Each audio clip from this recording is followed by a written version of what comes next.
नमस्कार साथियों, welcome to YouTube channel Sanjay Jha speaks.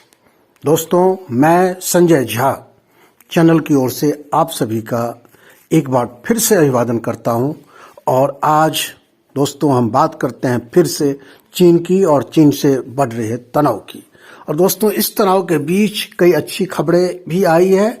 पहली खबर ये थी कि हमने अग्नि 5 का सफल परीक्षण किया, जो कि दरअसल अग्नि 5 नहीं, अग्नि 6 है। यानी इसकी जो रेंज है, इसकी जो क्वालिटी है, इसकी जो क्षमता है, इसकी जो पोटेंशियलिटी है, उसके हिसाब से ये 6 वर्जन की अग्नि है। यानी 5000 जिसको क्लेम किया गया था, 5000 नहीं, ये 7 से 8000 किलोमीटर तक ये मार कर सकती है। और ये एक तरह से हाइपरसोनिक मिसाइल है। उसके बाद एक दूसरी खबर ये थी कि भारत ने एक महेश्वर अस्त्र को लगभग तैयार कर लिया है और इसी सप्ताह ये बॉर्डर पर तैनात हो जाएगा। ये भी एक मिसाइल है जो 150 से 500 किलोमीटर की रेंज की तक ये मार कर सकती है ये मिसाइल। और एक खबर ये थी कि प्रलय नाम का एक मिसाइल भी हमने लगभग उसको तैयार कर लिया है और बहुत जल्दी उसको हम भारत की सीमा पे, मतलब चीन की सीमा पर उसको तैनात करेंगे। इन्हीं सब अच्छी खबरों के बीच दोस्तों, चीन को टक्कर देने के लिए भारत ने एक नया प्रोजेक्ट शुरू किया है और जिसके बारे में हम आपको बताने जा रहे हैं, जिसके लिए हमने ये वीडियो बनाया है। और वो प्रोजेक्ट है, वो जो भारत ने जो योजना शुरू की है उसका नाम है प्रोजेक्ट जोरावर। प्रोजेक्ट जोरावर के तहत रक्षा मंत्रालय ने 85,000 करोड़ के सैन्य प्रस्तावों को मंजूरी दी है। ये कल की बात है, वीरवार की, आज शुक्रवार है। एक दिन पहले रक्षा मंत्रालय ने सैन्य प्रस्तावों को मंजूरी दी है। और इन सैन्य प्रस्तावों को अगर आप समझेंगे तो आपको अच्छा लगेगा अगर इसके बारे में पूरी तरह से जानेंगे। दोस्तों, अब जानते हैं कि चीन सीमा पर तनातनी है और इसी तनातनी को लेकर के ऐसा लग रहा है कि अगर चीन अपनी हरकतों से बाज नहीं आया तो भारत को चीन का माकूल जवाब देना पड़ेगा। और भारत खुद को उसके लिए तैयार कर रहा है हर तरह से। और ये जो प्रोजेक्ट जोरावर है, जो 85,000 करोड़ के सैन्य प्रस्तावों को जो भारत सरकार ने यानी रक्षा विभाग ने मंजूरी दी है, ये उसी का एक हिस्सा है। आप जानते हैं कि पूर्वी लद्दाख में लाइन ऑफ एक्चुअल कंट्रोल, जिसको LAC कहते हैं, पर चीन के खिलाफ हल्के टैंक के लिए भारतीय सेना ने प्रोजेक्ट जोरावर शुरू किया था। क्या है इस प्रोजेक्ट के तहत? स्वदेशी लाइट टैंक लेने की तैयारी है। खास बात यह है कि लाइट टैंक के प्रोजेक्ट का नाम जम्मू कश्मीर रियासत के एक पूर्व कमांडर थे, उनका नाम जोरावर सिंह था, उनके नाम पर रखा गया है। और ये लाइट टैंक जो होगा वो किसी भी मतलब हल्का होगा। मतलब लाइट टैंक इसका मतलब ये इसका वजन बहुत कम होगा और इस कारण इसको हम चीन की सीमा पर, खासकर अरुणाचल में और लद्दाख में हम इसको तैनात कर सकते हैं और चीनियों को उसकी भाषा में जवाब दे सकते हैं। इसी को ध्यान में रख करके इस टैंक को बनाया जा रहा है। अब ये है, इसका नाम प्रोजेक्ट जोरावर क्यों रखा गया है दोस्तों, तो ये भी हमें समझना चाहिए।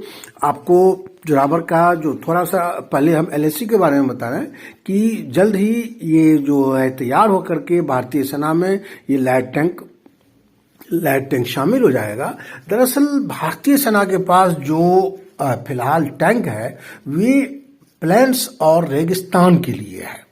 उस टैंक का इस्तेमाल या तो आप प्लेन में कर सकते हैं, मैदानी इलाके में कर सकते हैं, या रेगिस्तानी इलाके में कर सकते हैं। यानी आप इसको सीधी भाषा में ये समझिए कि अभी जो हमारी रक्षा तैयारी थी जो है वो पाकिस्तान को ध्यान में रखकर है, लेकिन अब हमें चीन की तरफ ध्यान देना पड़ रहा है क्योंकि चीन लगातार अपनी बेजा हरकतों को अंजाम देने में लगा हुआ है। तो अभी अगर हम चीन से लड़ाई लड़ते हैं, या ऐसा नहीं होना चाहिए लेकिन ऐसा होता है, तो हमें अपनी तैयारी को मुकम्मल अंजाम तक रखना होगा।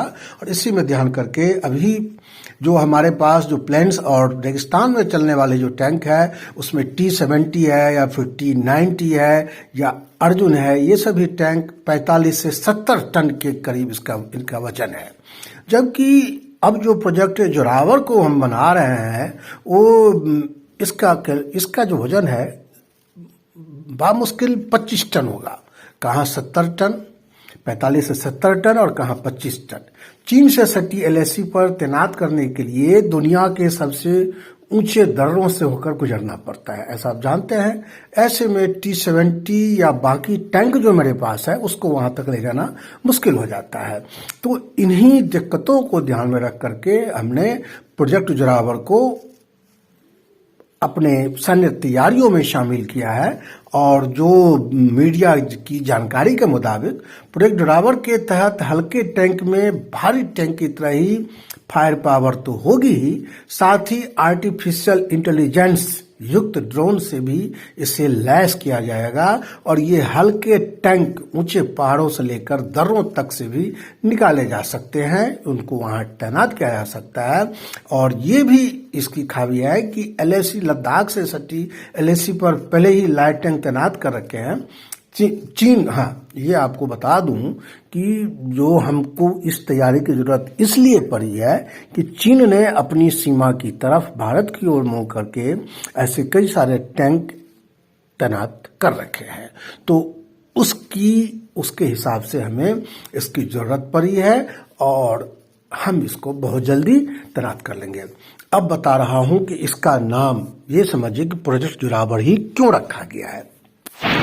आपको बता दें कि जोरावर सिंह जम्मू कश्मीर रियासत के कमांडर थे जिस समय वहां हिंदू शासक हुआ करते थे और उन्होंने 1841 में तिब्बत में घुसकर चीनी सेना को हराया था। 1841 में 1841 में जोरावर सिंह का नेतृत्व में चीनी सेना ने, भारत की सेना ने, मतलब उस समय जो जम्मू कश्मीर रियासत की सेना थी, उन्होंने, उन जवानों ने, सैनिकों ने तिब्बत में चीन को हराया था।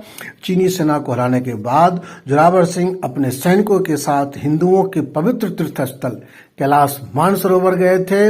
इसके बाद जोरावर सिंह के सैनिक चीनी झंडे तक लेकर भारत आ गए थे। आप समझ रहे हैं इसकी गंभीरता को और ये कितना इसका प्रतीकात्मक महत्व है। जोरावर सिंह वो हमारे महान सेनानी थे, हमारे देश की महान विभूति थे जिन्होंने न केवल तिब्बत में जाकर के चीन को हराया बल्कि कैलाश मानसरोवर की यात्रा की, वहां पर जाकर पूजा की और वहां से चीनी झंडे उतार कर ले आए थे। ये थे हमारे जोरावर सिंह। और जोरावर सिंह के नाम पर हाँ, एक चीज और, जोरावर भारतीय सेना की मौजूदा जम्मू कश्मीर राइफल जैक रिफ रेजिमेंट अपने को जोरावर सिंह की सेना का ही वंशज मानती है। ये भी एक ध्यान देने वाली बात है कि जम्मू कश्मीर रेजिमेंट जो है वो अपने आप को जोरावर सिंह की सेना का ही वंशज मानती है। ऐसे जोरावर सिंह के नाम पर प्रोजेक्ट जोरावर रखा गया है, जिसको लाइट हेलीकॉप्टर बनाने के लिए, और इस प्रोजेक्ट जोरावर के जब इसका काम मिशन कंप्लीट हो जाएगा तो हम चीन को हर तरह से उसकी भाषा में जवाब देने के लिए हम सक्षम हो जाएंगे। दोस्तों, इस वीडियो में इतना ही। वीडियो को हमने उम्मीद है कि आपको ये कंटेंट अच्छा लगेगा और इसके साथ हमने कुछ स्क्रीनशॉट्स और एबीपी और बाकी कई सारे वेबसाइट से हमने स्क्रीनशॉट्स लिए हैं जिसके जरिए आप बस या विषय वस्तु को आसानी से समझ पाएंगे। दोस्तों, अब बहुत जल्द फिर मैं नए विषय वस्तु के साथ आपके सामने हाजिर होऊंगा। तब तक के लिए आप मुझे इजाजत दीजिए। आपका आज का दिन शुभ हो। जय हिंद, जय भारत, नमस्कार।